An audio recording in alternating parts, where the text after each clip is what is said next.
following video contains opinions and personal takes that may be considered hot takes, as the kids call them.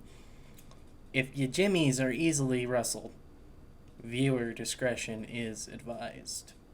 Put your pussy lips on live, I'll give you $1,000.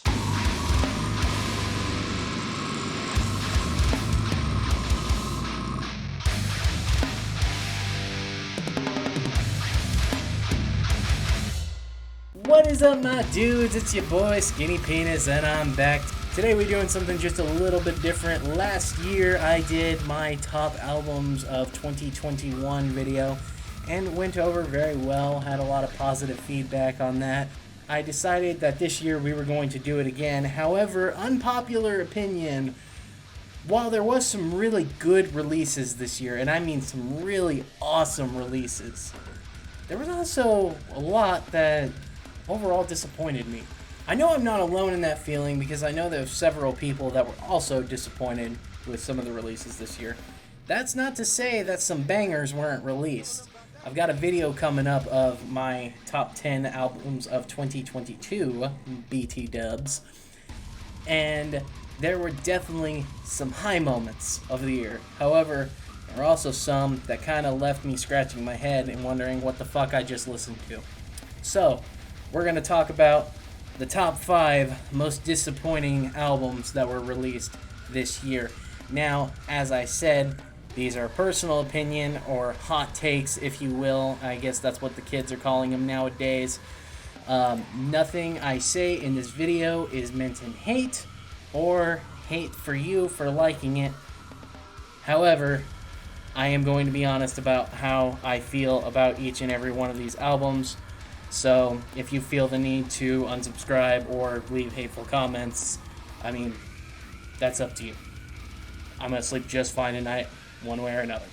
So, let's get into it, shall we? We're going to start off with a bang with Behemoth's new album, and I hope I'm not butchering this. Opus Contra Nadvrum, something like that. I believe they're from Poland, so I am willing to bet that's not an English phrase. The album title, guitarist and vocalist Adam Darsky, aka Nurgle, has described as meaning going against the current. So, that's a pretty cool concept to go against, and we all know that Nurgle has no problem going against the current, or as I've noticed over the years, purposely pissing people off and then playing victim. But Behemoth is actually a band I like a lot. Unfortunately, this one kind of falls into the same problem I had with the last one, and I believe the one before that. For so long, they've had the bar up here for death metal, black metal, whatever the fuck you consider them. But they've had the bar way up here. And the last album by them I really, really enjoyed was The Satanist. It came out in 2014. That album, in my opinion, is one of Behemoth's best. I love that album. I listen to it regularly.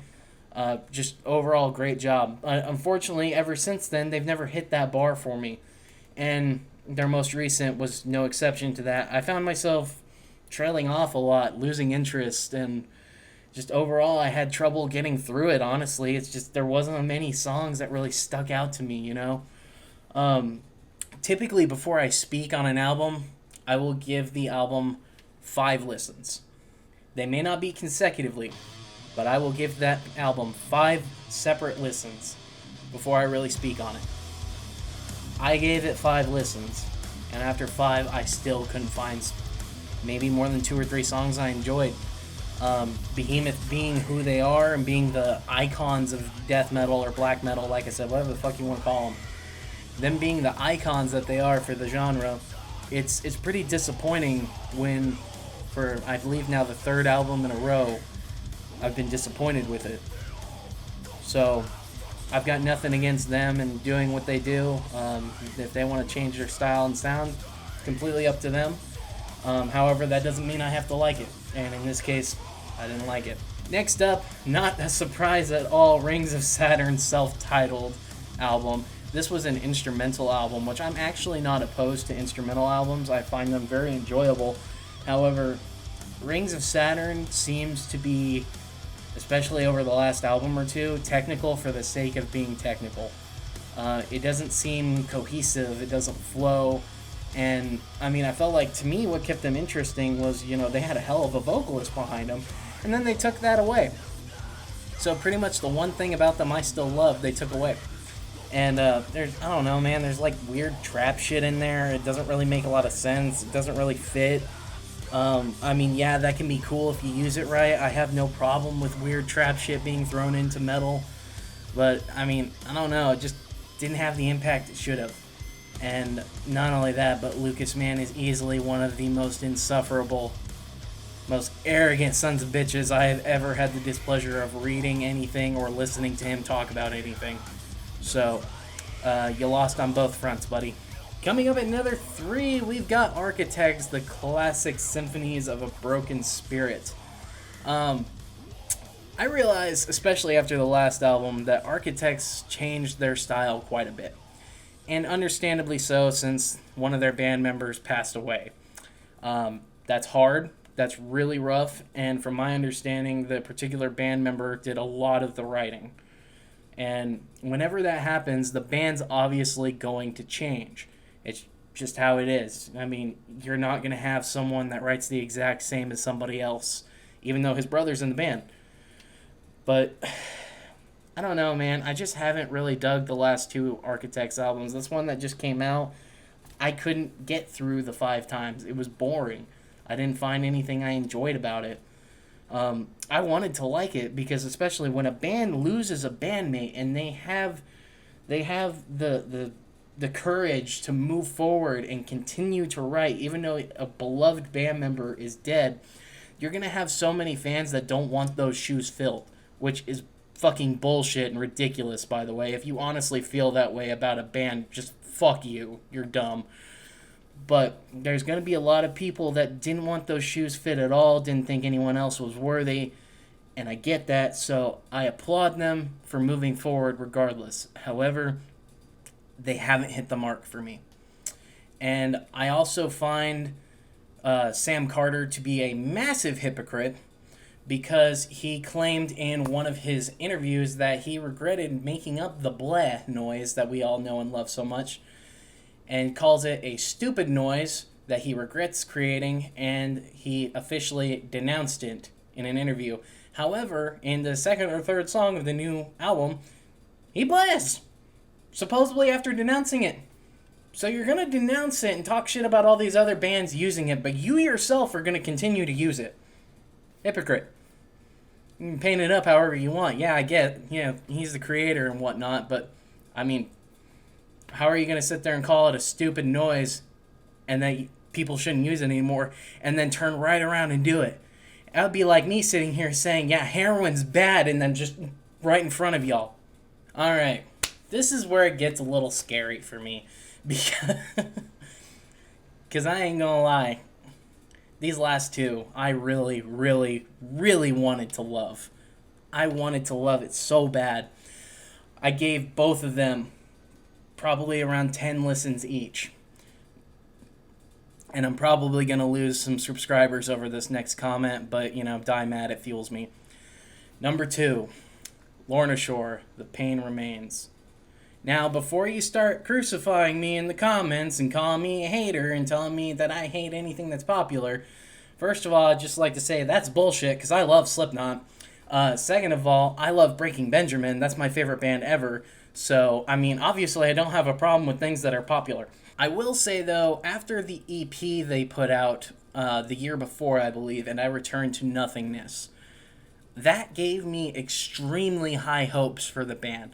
I've also seen them live with Will Ramos, and they sound fucking great. Will puts on a hell of a show. He's a great frontman. He's got awesome stage presence. But the album was just a flop for me.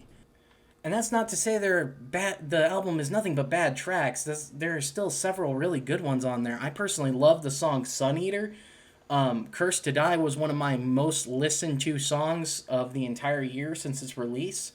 It's been on my Spotify repeat ever since. It gave me really, really high hopes for the album. It made me think I was going to love it.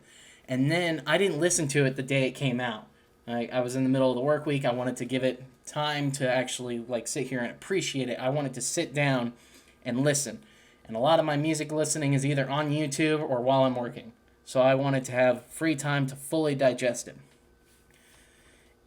I sat down and I listened to it, and I felt so underwhelmed because it was so hyped up. It was so, there's no other way to say it, guys. It was so jerked off by the community. I thought, man, this has got to be fucking good, because these are coming from people that I respect, people whose opinion matters to me quite a bit. And I'm not saying anything against anyone who did like the album. If you liked it, good for you. I'm glad. And I congratulate Lorna Shore on every bit of popularity they've received and everything they've accomplished. But it was very underwhelming, very overhyped, and the biggest problem I had was it was so formulaic.